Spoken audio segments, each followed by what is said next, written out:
नमस्कार. समता पर्व या यूट्यूब चॅनलवर आपले हार्दिक स्वागत. सर्वोच्च न्यायालयाने अनुसूचित जाती जमातीच्या संदर्भात उपवर्गीकरणाचा निर्णय घेतल्यानंतर बौद्ध बांधवांमध्ये असंतोष निर्माण आहे. चीड, द्वेष आणि आंदोलन करण्याची भूमिका सुद्धा बौद्ध बांधवांमध्ये दिसून येते.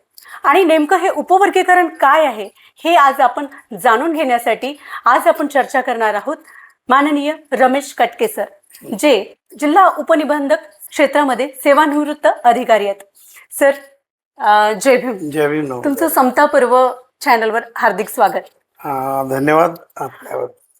सर, नेमकं आपल्या ज्या उपवर्गीकरणासंदर्भात जी चर्चा सुरू आहे आणि हे नेमकं उपवर्गीकरण आहे काय, ते आरक्षणावर काय परिणाम होणार आहे? उपवर्गीकरण खरं तर जे संवैधानिक जे शब्द आहेत SC आणि ST आणि OBC, तर SCचं उपवर्गीकरण करायचं म्हणजे शेड्यूल कास्टला 13% जागा रिझर्व आहे. त्या 13% आता 4 भाग करायचे आहे. त्याला 4 कप्पे नाव दिलाय ABCD. अच्छा. मग या ABCD ची डेफिनेशन पूर्ण दिलेलीच नाही, पण या SCचे 4 तुकडे करायचे थोडक्यात म्हणायचं.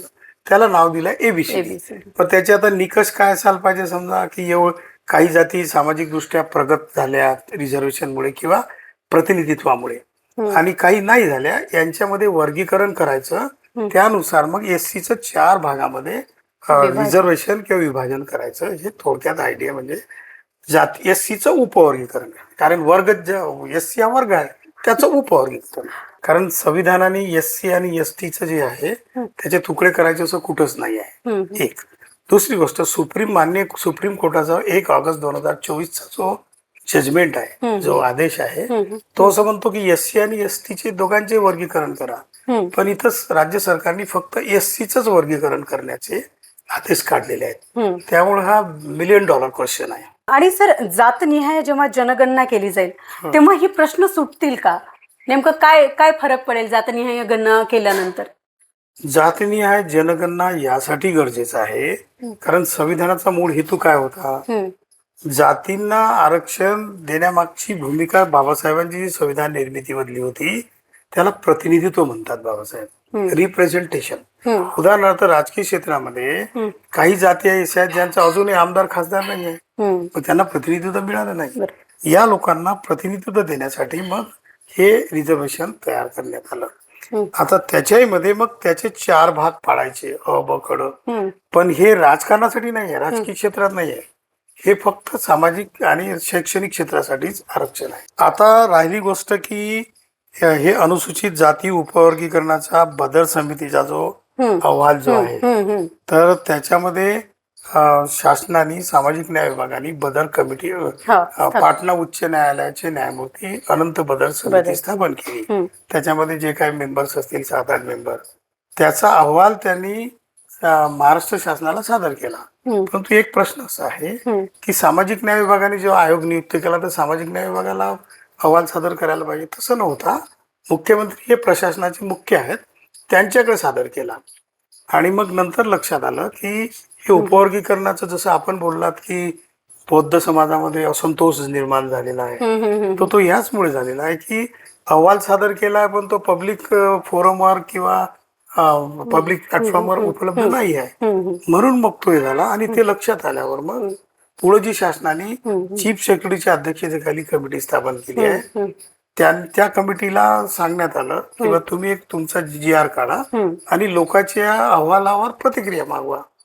आता प्रश्न असा आहे की 1 एप्रिलला शासन त्या बदर समितीच्या अहवालावर मंत्रिमंडळाचा निर्णय घेण्यात येतो. 10 एप्रिलला तो GR जारी होतो, ज्याच्यामध्ये माननीय चीफ सेक्रेटरी साहेब त्याचे अध्यक्ष आहेत आणि सामाजिक न्याय आणि इतर एक सेक्रेटरी त्याचे मेंबर आहेत, सचिव. तर हा GR 10 एप्रिलला काढला आणि 15 एप्रिल पर्यंतच त्याच्यावर प्रतिक्रिया मागितल्या किंवा तुमचे अहवाल रिपोर्ट मागितले. आणि सगळा समाज जागतिक स्तरावर बाबासाहेबांची जयंती साजरी होते. हा संपूर्ण समाज 1 महिन्यापर्यंत त्याच्यात एंगेज असतो. ही पण संभ्रमाची एक बाब आहे. आणि 4 दिवसात मग लोक गोंधळून गेले, काय करायचं नेमकं. तर त्यावेळी त्यांनी भरपूर मेल पाठवले. त्या मेलमुळे मग शासनाने परत सामाजिक न्याय मंत्र्यांनी असा एक हे काढलं नोटिफिकेशन टाईप यार किंवा ही मुदत 30 तारखेपर्यंत वाढवून देण्यात आलेली आहे. पण सर, हे बदल समिती नेमकं काय आहे? लोकांना म्हणजे अगदी सोप्या भाषेमध्ये आपल्याला कसं सांगता येईल?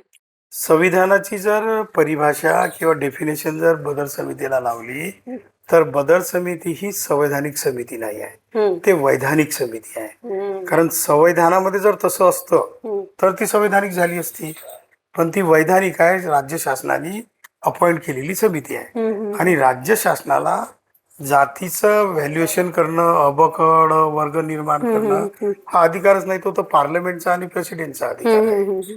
तर बदल समिती ही वैधानिक असल्यामुळे तिचं संवैधानिक अस्तित्व नाही असं माझं मत आहे. सर, जे बदल समिती आहे सर, ही सर्व समावेश आहे का?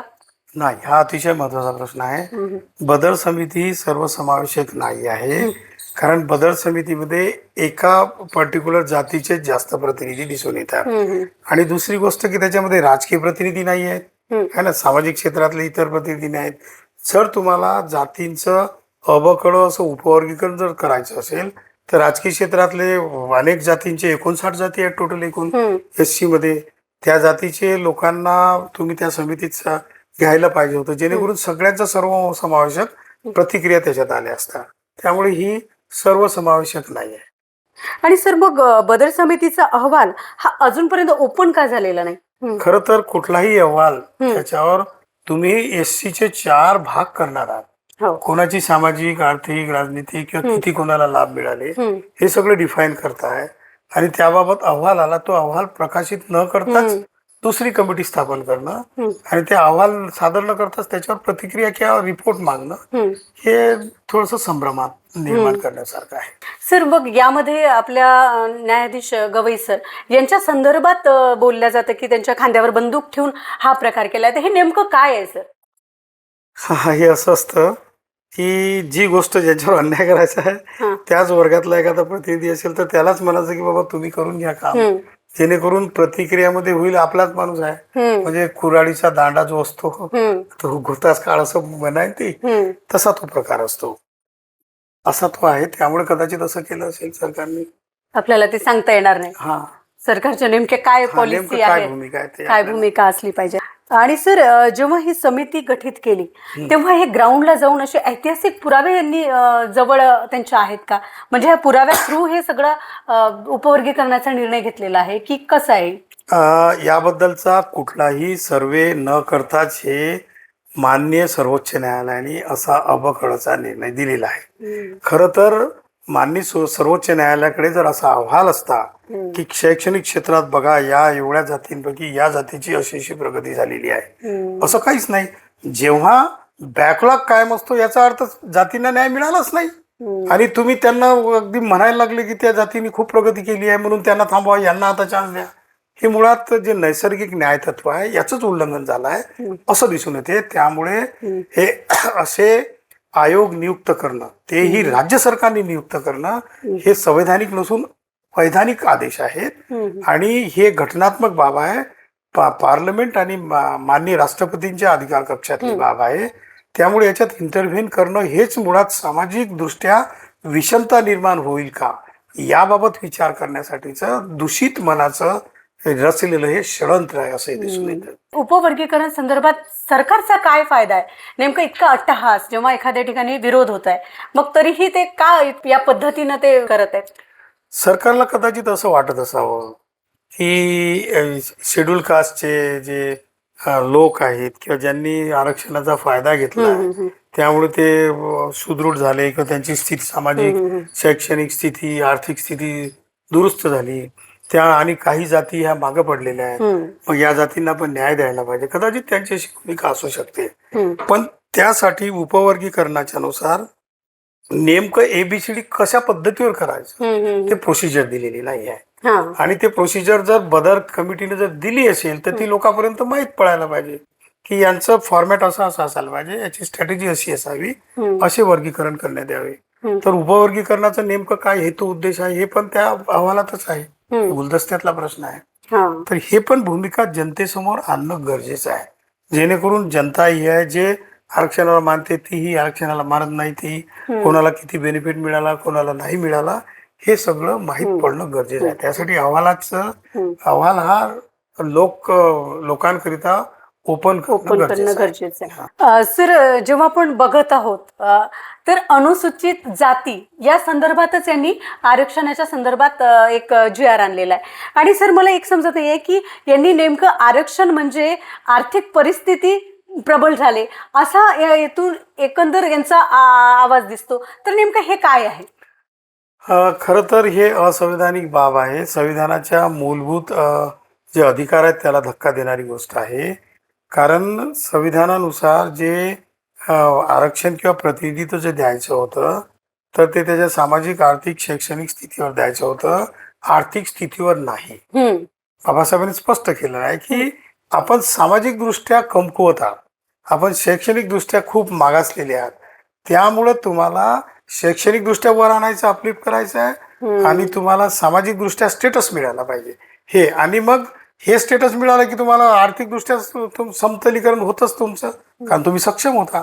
पण असं न करता हा जो आरक्षणाचा जो उपवर्गीकरणाचा विषय आहे तो आर्थिक दृष्टीकडे न्यायचं आणि मग आर्थिक सक्षम झाले त्यांना आरक्षणातून वगळायचं. टप्प्याटप्प्याने हे आता जरी वाटत असेल की अनुसूचित जातीतल्या महाराष्ट्रातल्या विशेषतः बौद्धांना याच्यातून कमी करायचं, पण ते तसं नसून हळूहळू सगळ्याच जातींचं आरक्षण बंद करण्याचा तो प्रकार आहे असं एकंदरीत दिसून येतं. तर याच्यामध्ये असं आहे की संवैधानिक आरक्षण जे आहे हे शैक्षणिक, सामाजिक स्थितीवर मुख्यतः असल्यामुळे त्याच्यामध्ये तुम्ही असं का करत नाही की पहिल्यांदा सामाजिक दृष्ट्या सक्षम करा मग आर्थिक दृष्ट्या, पण तसं झालं नाही. जर असं असतं तर भारताच्या राष्ट्रपतींना जे की SC चे आणि ST चे आहेत होते किंवा आहेत त्यांना मंदिरात का जाऊ दिला जात नाही, किंवा चीफ जस्टिस झाल्यानंतरही त्यांच्यावर जोडा का भिरकावण्यात येतो, हा प्रश्न आहे. याचा अर्थ तुम्ही आर्थिक दृष्ट्या किती सक्षम झाले तरी तुम्हाला सामाजिक दृष्ट्या स्टेटस मिळत नाही, तुमची किंमत नाही.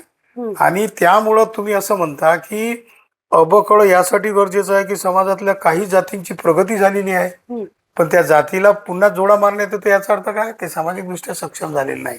बाबासाहेबांचं एक असं म्हणणं आहे की unless and until there won't be conversion of political democracy into social democracy, आणि तोपर्यंत तुम्हाला काय मिळेल, जोपर्यंत राजकीय लोकशाहीचं रूपांतर सामाजिक लोकशाहीत होत नाही तोपर्यंत तुम्ही हे देश राष्ट्र बनू शकत नाही.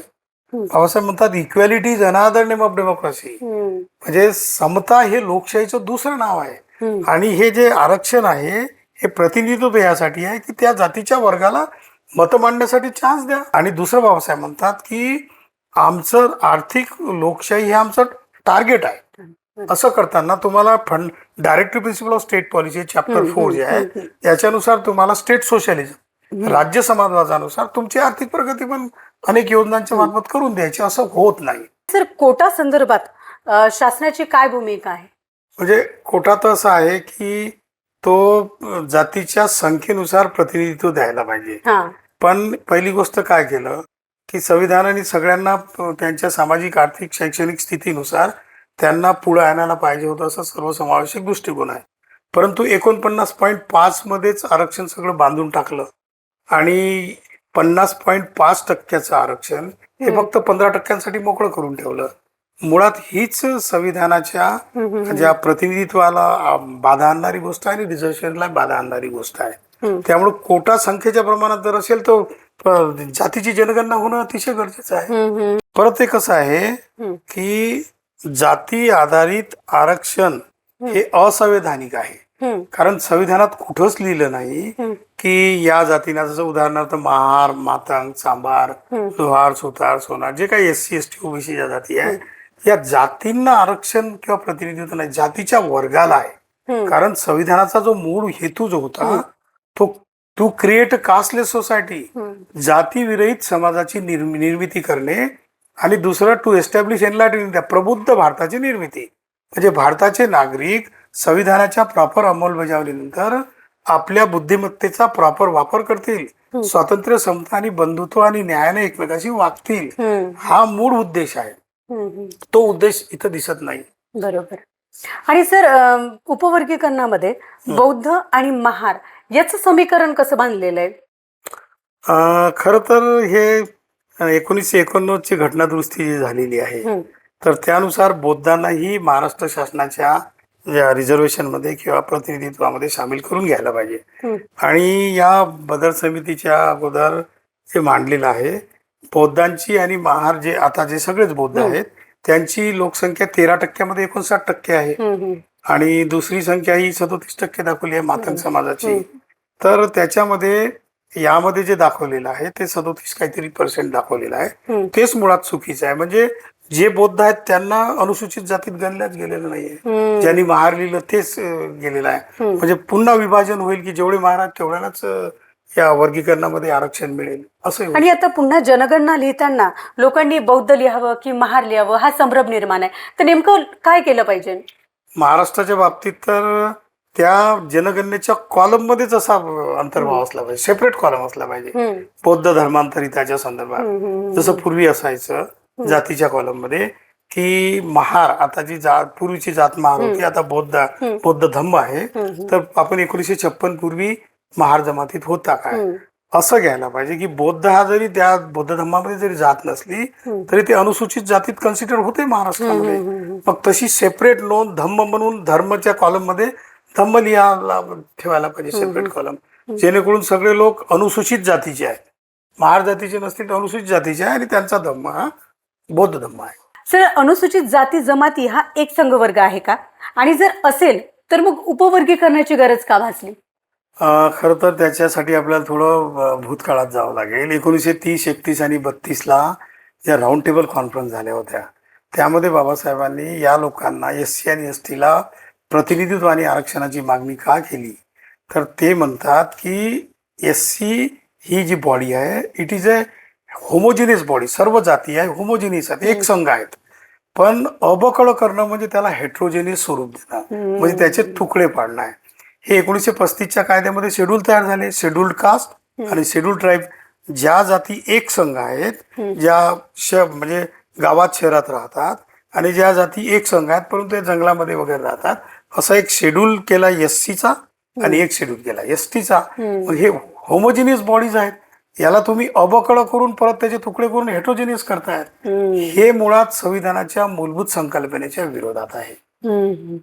म्हणून उपवर्गीकरण हे मूळतः असंवैधानिक ठरतंय. आणि दुसरी गोष्ट, हे पार्लमेंट आणि प्रेसिडेंटच्या अधिकारातली बाब राज्य सरकार कसं करू शकतं, हा पण परत संशय व्यक्त करणारा प्रश्न आहे असं एकंदरीत दिसून येतं. सर, आता आरक्षणासंदर्भात जेव्हा आपण बघतो, आरक्षण सगळ्यांना आहे, सगळ्या SC समाज म्हटलं की सगळे एकत्र आले की सगळ्यांना सारखं आहे, पण तरीही काही जाती ह्या मागास, अजूनही मागास आहेत. तर याची कारण काय असावी? याचे कारण असे आहेत की बाबासाहेब असं म्हणतात की एकीकडे संविधानाने तुम्हाला राजकीय इक्वॅलिटी दिली, 1 मॅन 1 व्होट 1 व्हॅल्यू दिलं, परंतु सामाजिक दृष्ट्या तुम्ही तसेच आहात, है ना. म्हणजे राजकीय दृष्ट्या तुम्ही किती तुम्हाला इक्वॅलिटीचा राईट दिला तरी तुम्हाला व्हॅल्यू 1 नाही आहे. सामाजिक दृष्ट्या तुम्ही जोपर्यंत अपग्रेड होणार नाही तोपर्यंत याला काही अर्थ नाही आहे, हे बाबासाहेबांचं म्हणणं आहे. त्यासाठी आपण काय केलं पाहिजे की हे प्रतिनिधित्व जे दिलं आहे पाहिजे याचं इमानदारीनं अंमलबजावणी केली पाहिजे. जसं ABCD करण्यापेक्षा तुम्ही त्यांचा बॅकलॉग का भरत नाही? तुम्हाला असं वाटतं की काही जातींना प्रतिनिधित्व मिळालं नाही, तुम्ही ABCD करण्याच्या ऐवजी त्यांचा बॅकलॉग भरून काढा, स्पेशल ड्राईव्ह काढा. स्पेशल ड्राईव्हमुळे जे लोकांना मिळालं नाही त्यांना तुम्ही संधी द्या. आणि दुसरी एक गोष्ट की तुम्ही संविधानाची जी बॅरियर्स तुम्ही 49.5 पर्यंत आणलेले आहे, जो प्रतिनिधित्व मागणारा किंवा आरक्षण मागणारा जो समाज आहे तो SC ST OBC जर पकडला तर तो 85% आहे. मग हे प्रतिनिधित्व किंवा आरक्षण तुम्ही 85% का नाही वाढवत? याच्यासाठी काही अबकड वर्गाची जरूरत नाही. ज्याची जेवढी सामाजिक संख्या आहे तेवढं त्यांना उपलब्ध करून द्या. उलट याच्यासाठी जे प्रगत झाले त्यांच्या प्रगतीमध्ये बाधा आणा, हे चुकीचं आहे. आणि अबकड उपवर्गीकरण करणं म्हणजे जे पुढे गेलेले आहेत ते कदाचित आपल्या डिमांड करतील, आपल्या हक्क आणि अधिकाराचे, त्याच्यासाठी त्यांना जाऊ देऊ नये म्हणून हा पडद्यामागची साजिश आहे असं दिसून येतं. आणि सर, जेव्हा आपण SC समाजामध्ये एक बघतो जो स्तर आहे, तर बौद्ध समाज हा एक स्तर उंचावलेला दिसतो, तर याचं कारण काय असू शकतं नेमकं? हा अतिशय महत्वाचा प्रश्न आहे. खरं तर बौद्ध समाजाची प्रगती हे आरक्षणामुळे झालेलीच नाही आहे. बौद्ध समाजाने भारतीय संविधानाच्या प्रस्तावनेमध्ये जे दिलेलं आहे, स्वातंत्र्य, समता, बंधुत्व, we the people of India, ही वी ची जी आयडिया आहे ना, ती आहे स्वातंत्र्य, समता, बंधुत्व आणि न्यायाची. ही मुळात बुद्ध धम्माची संकल्पना आपल्या आचरणात उतरवली. त्यामुळे बौद्ध धम्माच्या सर्व लोकांचं, जवळपास 90% लोकांचं जीवनस्तर वैचारिक दृष्ट्या दुरुस्त झालेलं आहे. परंतु ज्या जाती ह्या शेड्यूल कास्टच्या मध्ये येतात, परंतु त्या हिंदू धर्माचा भाग आहेत, त्यांनी हे आचरणात आणलंच नाही. त्यामुळे त्यांची सामाजिक दृष्ट्या प्रगती झालेली नाही. त्यामुळे बौद्धांची प्रगती ही आरक्षणामुळे झाली नसून हे बुद्ध धम्माच्या नीतितत्वाचं आचरण केल्यामुळे झालेली आहे, हे लक्षात घेणं गरजेचं आहे. आणि हीच बाब नेमकी सत्ताधाऱ्यांना म्हणा किंवा न्याय व्यवस्थेला म्हणा, ही खटकते आहे, हे रुचत नाही. त्यामुळे मग यांना कुठल्याही परिस्थितीने यांच्या मागे दोन जातीमध्ये भांडण लावायचे किंवा विवाद उत्पन्न करायचे, मग त्याला एक संवैधानिक स्ट्रक्चर द्यायचं असं म्हणायचं, परंतु ते वैधानिक स्ट्रक्चर आहे. हे असं करण्याचे ही साजिश एकंदरीत दिसून येते. बौद्ध धम्मामुळे ही बौद्ध लोकांची प्रगती झाली, हे कोणीही नाकारू शकत नाही. सर, द्रोणाचार्य अजून जिवंत आहे का? हा, द्रोणाचार्य अभि जिंदा आहे. कारण द्रोणाचार्य काय करतो की तुम्हाला वेळोवेळी ऑब्झर्व करतो आणि तुम्हाला तो युनिव्हर्सिटीमध्ये किंवा युपीसीच्या एक्झाम मध्ये तुम्हाला रिटर्न मध्ये 100 पैकी 80 मार्क्स असतात, ओपनच्या पेक्षा जास्त. यावर्षी जर पकडलं, पहिल्या मेरिटवाल्यापेक्षा यादव म्हणून जे 2 लोक आहेत त्यांचे पर्सेंट हे मार्क्स जे आहेत रिटर्न मधले, ते 15-20 मार्क्स जास्त आहेत. पण इंटरव्ह्यू मध्ये ज्या द्रोणाचार्याचे जे प्रतिनिधी आहेत त्यांना जास्त मार्क्स दिलेले आहेत. याचा अर्थ द्रोणाचार्य अभि जिंदा आहे. मग तो कधी युनिव्हर्सिटीमध्ये अगदी मायक्रो लेवल, मॅक्रो लेवलला होतो, तो तुमच्या रिटर्नच्या ऐवजी इंटरव्ह्यू मध्ये तुम्हाला काढतो. तुम्हाला जेव्हा जेव्हा जॉबच्या हे असते तेव्हा तुम्हाला जॉबच्या साठी तुम्ही सक्षम असताना तुम्हाला कमी मार्क्स देण्यात येते. त्या द्रोणाचार्य अशा वेगवेगळ्या, आता तो मायक्रो लेवलला गेला, आता फिजिकल नाही राहिला द्रोणाचार्य, तो मायक्रो झालेला आहे. ही जो उपवर्गीकरणाचा जो प्रक्रिया आहे, तर यामध्ये ही जी प्रक्रिया ही कुणासाठी नुकसानदायक आपल्याला दिसून येईल? माझं तर स्पष्ट मत आहे की उपवर्गीकरणाची प्रक्रिया ही अनुसूचित जातीतल्या सर्व जातीसाठी नुकसानदायक आहे. याचं कारण असं आहे की जसं आपण हिंदीमध्ये म्हणू की गली में आग बगल के किसी के घर पे लगी है और आप अपने घर में सो रहे हो, आपको पता नहीं कि हवा का रुख भी आपके घर की तरफ है, वो आग कब आपके घर को लपेट लेगी ये आपको पता नहीं है. आज तुम्हाला जर वाटत असेल की बा एका जातीने मागणी केली, केवळ एक जात मागणी करते आहे की असं उपवर्गीकरण करा, परंतु त्या जातीला माहित नाही की तिला किती हिस्सा मिळणार आहे. उदाहरणार्थ हे जे ग्रंथ आहे डॉक्टर मुकेश दुपारे सरांनी लिहिलेला, याच्यामध्ये पूर्ण डिटेलमध्ये सगळं अहवाल दिलेला आहे, पूर्ण एकदम डिटेल अहवाल आहे याच्यामध्ये. हे केवळ उपवर्गीकरणावर लिहिलेला ग्रंथ आहे. याच्यामधले थोडे मुद्दे मी सांगतो. महाराष्ट्र राज्यातील अनुसूचित जाती म्हणजे शेड्यूल कास्टमध्ये एकूण 59 जातींचा समावेश आहे. त्या 59 जातीपैकी मातंग जातीची उपवर्गीकरणाची मागणी आहे. बाकी कुठल्याही 58 जातींनी मागणी केलेली नाही आहे. आणि आपण एकाच जातींच्या मागणीवरून आपण उपवर्गीकरण करताय. 58 जातीला आपण लक्षातच घेतलं नाही, विचारलंच नाही, आणि एका जातीने मागितलं म्हणून लगेच तुम्ही हे करून दिलं. मुळात या जातीच्या फंडामेंटल राईटचा प्रश्न आहे, त्यांचा मूलभूत अधिकार तुम्ही घालवताय. दुसरी गोष्ट की मांग जातीचा वाटा जो आहे हा 2011च्या जनगणनेनुसार 18.74% आहे, अल्प आहे. मग मांग जातीच्या मागणीवरून 81.26% ज्या इतर जाती आहेत त्या असणाऱ्या 58 जातीची मागणी नसताना केवळ एका जातीची मागणी आहे म्हणून तुम्ही 58 जातीवर अन्याय करता, हे कितपत योग्य आहे? दुसरी गोष्ट की दुसऱ्या जातींचं नुकसान तर होईलच, पण एक असंही आहे की मातंग समाजाला असं वाटत असेल की बाबा आपल्याला वाटा जास्त मिळेल. पण एक असं आहे की जसं म्हटलं की आपण जे द्रोणाचार्याची गोष्ट केली होती, द्रोणाचार्य तुम्ही जेव्हा इंटरव्ह्यूला जाल तर तेव्हा म्हणेल नॉट फाउंड सुटेबल, आणि त्यामुळे ते तुम्हाला मिळणार नाही आणि दुसऱ्यांचं पहिलेच तुम्ही काढून घेतलेलं आहे. म्हणजे त्यांनाही मिळणार नाही, त्यांचं तुम्ही काढून घेतलं आणि तुम्हालाही मिळणार नाही कारण तुमची क्षमता नसेल काही ठिकाणी, तर त्यावेळी मग ते सरळ ओपन मध्ये चाललं जाईल. म्हणजे शेवटी फायदा द्रोणाचार्याचा आहे. हे एक लक्षात घ्यावं मातंग समाजाने. आणि ज्या ज्या जाती मागणी करतायत उपवर्गीकरणाच्या, उलट माझं असं मत आहे की जो बॅकलॉग आहे, एक बॅकलॉग त्वरित भरून काढावा, जे गरजवंत आहे त्यांना मिळून जाईल, न्याय मिळून जाईल. आणि दुसरं एक असं आहे की आरक्षणाचं किंवा प्रतिनिधित्वाचं जे बॅरियर 49.5 आहे, त्या साखळ्या तोडून टाका, द्या पण 85% पर्यंत, सगळ्यांनाच मिळून जाईल न्याय. आणि जे लोक ज्यांचं नुकसान होणार त्यांचे नुकसान होणार नाही. उलट असं होईल की महार किंवा बौद्ध समाजाची जी प्रगती झाली, यांच्या लक्षणीय प्रगतीकडे पाहून इतर समाज पण त्यांच्या मागे आपली प्रगती करण्याच्या मागे लागतील.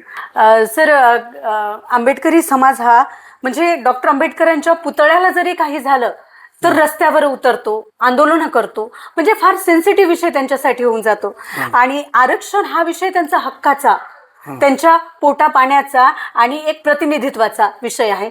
जर हे बिल पास झालं तर नेमकं समाजामध्ये काय चित्र आपल्याला दिसून पडेल? माझ्या मते हा अतिशय महत्वाचा प्रश्न आहे. कारण आजच्या बौद्ध समाजाचा किंवा पूर्वीच्या महार समाजाचा आपण जर इतिहास जर तपासून बघितला तर आपल्याला माहित आहे 1 जानेवारी 1818 मध्ये भीमा कोरेगावचा संघर्ष झाला होता. त्यानंतर आपल्याला दलित पॅन्थरची मुवमेंट पण माहित आहे. दलित पॅन्थरच्या मुवमेंटने कशा प्रकारे इथं आंदोलन चालवलं होतं. आपल्याला नामांतराचं आंदोलन माहित आहे की किती मोठी प्रतिक्रिया झाली होती. त्याचबरोबर POA ऍक्ट जो आहे, प्रिव्हेन्शन ऑफ ॲट्रॉसिटी ऍक्ट, याच्याबद्दलही लोक एकाच दिवशी 15 लाख लोक रस्त्यावर आले होते. त्यानंतर खैरलांजीचा पण अनुभव आहे. त्यामुळं जर अशा पद्धतीचं जर हे झालं तर कदाचित समाजाची स्थिती ही उद्रेकाकडे येण्याची शक्यता असू शकते. त्यामुळे या पूर्व अनुभवाचं जर लक्षात घेतलं तर हे समाज उद्रेकाकडे वळण्याची शक्यता आहे. त्यामुळे ABCD सारखे प्रश्न जे गरजेचे नसताना, असंवैधानिक असताना, असे प्रश्न पुढे आणून या समाजाला न डिवचलेलं बरं राहील, असं माझी वैयक्तिक भावना आहे. सर, आपण आमच्या समता पर्व चॅनलला आलात, इतक्या महत्त्वपूर्ण गप्पा केल्या, त्यासाठी आपले मनपूर्वक धन्यवाद. आणि आपण सर्वांपुढे ह्या चर्चा झाल्यात, उपवर्गीकरणासंदर्भात बऱ्याच गोष्टी ह्या आपल्या उकल झाल्यात, तर ही सर्व गोष्टी सर्व लोकांपर्यंत पोहोचाव्या यासाठी आपण हा व्हिडिओ लाईक करा, शेअर करा आणि आपल्या चॅनलला असेच व्हिडिओ बघण्यासाठी सबस्क्राईब करायला विसरू नका.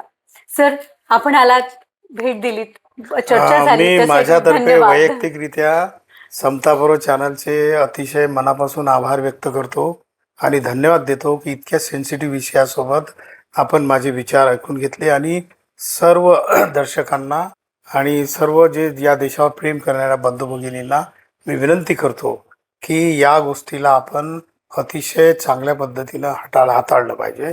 जय भीम, नमो बुद्धाय.